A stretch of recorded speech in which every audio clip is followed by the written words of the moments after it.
တကယ်လို့များလောကကြီးမှာမေတ္တာတရားရဲ့ခွန်အားတွေကင်းမဲ့သွားမယ်ဆိုရင်အမုန်းတရားတွေကနေရာယူလာပြီးအနိုင်ကျင့်တာတွေကလဲစားချေတာတွေနဲ့ပဲလူကဘာကြီးပျက်စီးသွားလိမ့်မယ်လို့ဆိုထားပါတယ်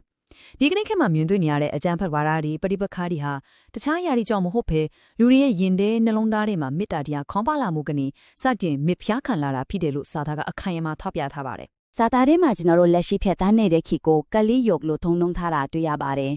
ဒါကလူတွေရဲ့တက်တန်အနှစ်ကြာဝန်းကျင်မရှိပြီးကိုချင်းတရားဒီအတော်လေးရွရွနေတဲ့ကာလတစ်ခုပေါ့ဒါပေမဲ့စိတ်ဝင်စားစရာကောင်းတာကဒီလိုအမောင်ကြားနေတဲ့အချိန်မျိုးမှာလူသားတွေရဲ့တက်လမ်းပြပေးဖို့အခြေအနေတွေပြန်ကောင်းလာစေဖို့ဂေါရမမြတ်စော်ဖျားပွင့်ပေါ်လာခဲ့တယ်လို့ရှင်းပြထားပါတယ်။မောင်းမိုက်နေတဲ့အချိန်မှာထပ်ပေါ်လာတဲ့အလင်းရောင်တစ်ခုလို့ဆိုရမှာပေါ့။ဒီအချက်ကတတဲ့ကိုရှင်းရှင်းလင်းလင်းပြသနေတာကတော့ကိန်းကနန်းဒီပါပဲ။ဒီခေတ်ကြီးမှာလူ၄ယောက်ရှိရင်တယောက်ကပဲဂုံတက်ခါရှိတဲ့လူကောင်းဖြစ်ပြီးကျန်တဲ့၃ယောက်ကလူဆိုးလူမိုက်တွေဖြစ်နေတတ်တယ်လို့ဆိုရတယ်။စဉ်းစားကြည့်ပါလူကောင်းက25%ပဲရှိပြီးမကောင်းတဲ့သူက85%တောင်ရှိနေတာပါအဲ့ဒီလူကောင်းတွေအတွက်ဘလောက်တောင်ရက်ကြီးရခက်ချဲမလဲဆိုတာမှန်းကြည့်လို့ရပါတယ်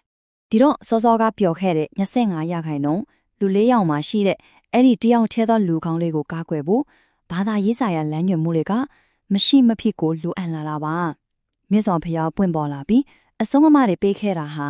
ဒီလူကောင်းလေးတွေပျောက်ကွယ်မသွားအောင်အကာကွယ်ပေးတဲ့ကြိုးဝင်းတစ်ခုဖန်တီးပေးခဲ့ရတာဖြစ်တယ်လို့စာသားကထောက်ပြထားပါတယ်။ဒီအပိုင်းမှာတော့လူသားတွေရဲ့တဘာဝကိုတရက်တိပုတ်ဥပုံမှနဲ့တင်စားပြီးရှင်းပြထားတာပါ။ကဲဒီသဘောတရားလေးကိုစမ်းသပ်မှုတစ်ခုအနေနဲ့စိတ်ကူးထဲမှာပုံဖော်ကြည့်အောင်ပထမဆုံးတရက်တိအကောင်း10လုံးဝယ်မယ်။ပြီးရင်အဲ့ဒီအကောင်း10လုံးရဲ့အလေတက်တဲမှာတရက်တိအပုတ်တစ်လုံးကိုထိုက်ထားလိုက်မယ်။ပြီးရင်ဘာဆက်ဖြစ်မလဲဆိုတာစောင့်ကြည့်လိုက်ပါ။မလွယ်မသွေဖြစ်လာမယ့်ရလက်ကတော့ရှင်းပါတယ်။ပုတ်တိုးချင်းတွေကတစ်လုံးပြီးတစ်လုံးကူးဆက်ပြန့်နှံ့သွားတာပါပဲ။ဒီနေရာမှာတကယ်ကိုစိတ်ဝင်စားစရာကောင်းတဲ့နိုင်ရှင်ချက်ရှိပါတယ်။စဉ်းစားကြည့်လေတရတိအကောင်း10လုံးကဝိုင်းကြိုးစားရင်တောင်အလဲကအပုတ်တစ်လုံးကိုအကောင်းဖြစ်အောင်ပြန်မလုပ်နိုင်ပါဘူး။ဒါပေမဲ့အဲ့အပုတ်တစ်လုံးကတော့အကောင်း10လုံးစလုံးကိုပုတ်သွားအောင်လွယ်လွယ်ကူကူပဲလုပ်နိုင်ပါတယ်။လူလောကရဲ့တဘာဝဟာလေအတိရကြကိုဒီလိုပါပဲ။မကောင်းတဲ့သူကိုကောင်းအောင်ပြုပြင်ဖို့ကအေးမတန်ခဲရင်ပြီးမကောင်းတဲ့လက်မိုးမှုတွေနောက်ကိုပါသွားဖို့ကတိတ်ကိုလွယ်ကူးတဲ့စရာကိုပြသနေပါတယ်။ဒီတော့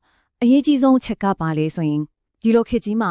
လူကောင်းတယောက်ဖြစ်တည်ဖို့ဆိုတာအလွန်ကိုခက်ခဲတဲ့အလုပ်တစ်ခုဆိုတာကိုအရင်ဆုံးလက်ခံဖို့ပါပဲအစိုးမြင့်မှုတွေအမုန်းတရားတွေလွှမ်းမိုးနေတဲ့အချိန်မျိုးမှာလူတိုင်းကကိုယ့်ကိုယ်အရင်ဆုံးပြန်လဲဆန်းစစ်ဖို့လိုအပ်ပါတယ်လောကကြီးငြိမ်းချမ်းဖို့ဆိုတာလူတိုင်းကကိုယ့်ကိုယ်ကောင်းအောင်အရင်ဆုံးစ조사မှသာအားလုံးငြိမ်းချမ်းပြီးသူလဲကောင်းကိုယ်လဲကောင်းတဲ့ကမ္ဘာကြီးတစ်ခုဖြစ်လာမယ်လို့စာသားကအနှစ်ချုပ်လမ်းညွှန်ထားပါတယ်ဒီရှင်းတဲ့တင်ပြချက်ကိုအဆုံးသတ်ဖို့အတွက်စာသားတွေကနေဆွဲထုတ်ထားတဲ့စဉ်းစားစရာမေးခွန်းလေးတစ်ခုရှိပါတယ်။တခြားသူတွေကမကောင်းမလို့ရွေးချယ်ရင်တောင်မှကိုယ်တိုင်ကတော့ကောင်းအောင်မကြိုးစားသင့်ဘူးလားဆိုတဲ့မေးခွန်းမှာလောကကြီးမှာအမုန်းတရားတွေဘလို့ပဲလွှမ်းမိုးနေပါစေကိုယ့်ရဲ့ရင်ထဲကမေတ္တာတရားနဲ့ကောင်းမြတ်မှုကိုကိုယ်လိုက်တောင်းဝင်ယူတိဆောက်မှသာစစ်မှန်တဲ့ဉာဏ်ချမ်းရည်ကိုရနိုင်မလားဆိုတာတကယ့်ကိုနည်းနည်းနဲ့စဉ်းစားစရာပါပဲ။အားလုံးပဲကျေးဇူးတင်ပါတယ်။